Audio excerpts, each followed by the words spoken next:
Guys welcome back to my mama's channel. હું છું કાવ્યા. હું બધાને ખબર છે હું છું કાવ્યા.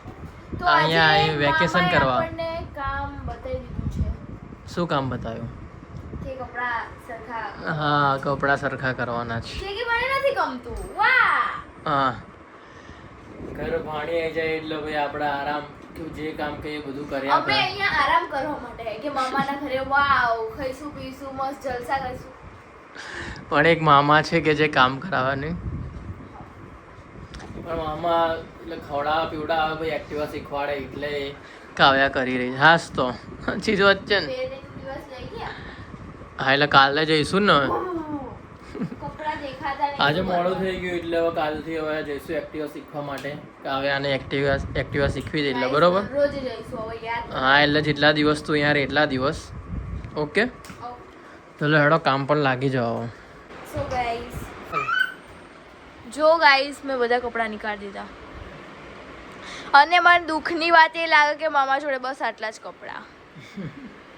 અમારા જોડે બી એનથી થોડા હશે પણ આટલા જ છે અમારા જોડે. આની અંદર છે બીજા ભાઈ. ઓ ભાઈ બસ એટલા જ. ને બીજા બહારના રૂમમાં છે. બહારના રૂમમાં પણ રેગ્યુલરી આટલા છે હા ને. રેગ્યુલર આ એ તો લાવતો નહીં. યા ગુડ જોબ. લો ચાલો હેડો ઢગલો કરી દીધો. કાવ્યા હવે મસ્ત વાળી દે બેટા ફટાફટ. કાવ્યા ભાઈ વાળી રહી છે કપડાં આપણા. વ્યવસ્થિત વાળજે. મસ્ત થપ્પી કરી દીધી છે ભાઈ. શર્ટની જગ્યાએ મૂકજે અને પેન્ટની જગ્યાએ મૂકજે. બરોબર બરોબર મૂકજે ભાઈ. પૈસા કેટલા મળશે? પૈસા નહીં મળે. એક્ટિવા શીખવાડવામાં આવશે ને તો કીધું ક્યારે? કાલે. ઓહ મસ્ત વાળજે. આજો સવારે ઇસ્ત્રી કરવાને છે શર્ટોનું. તો અત્યારે યાદ એમને મૂકી દો. ના. સવારે 8 વાગે ઉઠો. અરે 7 વાગે ઉઠવાનું. ઉઠી શકીશ ને? શું ના? डेढ़ से ना हो पाएगा. તો કાવ્યાએ મસ્ત ભાઈ કપડાં ગોઠવી દીધા છે એક નંબર.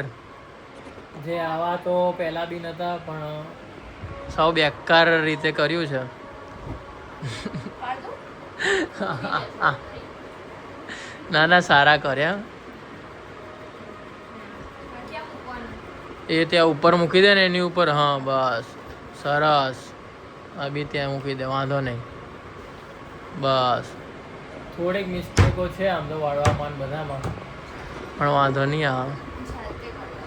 મમ્મી અહીંયા ઊભા છે નહીં? જોઈ રહ્યા.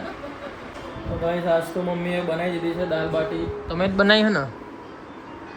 દાલ બાટી ને કેરીનો રસ.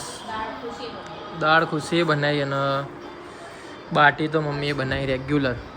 કાવ્યાએ શું બનાવ્યું ભાઈ? મેં ડુંગળી સમારી ઓહ સવારે રોટલી બનાવી.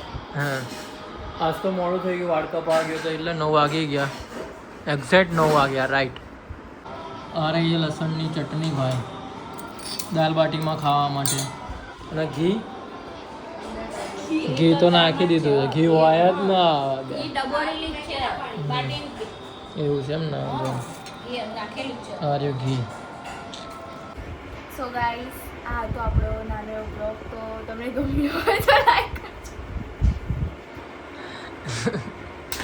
ચાલ આજો ગાડો.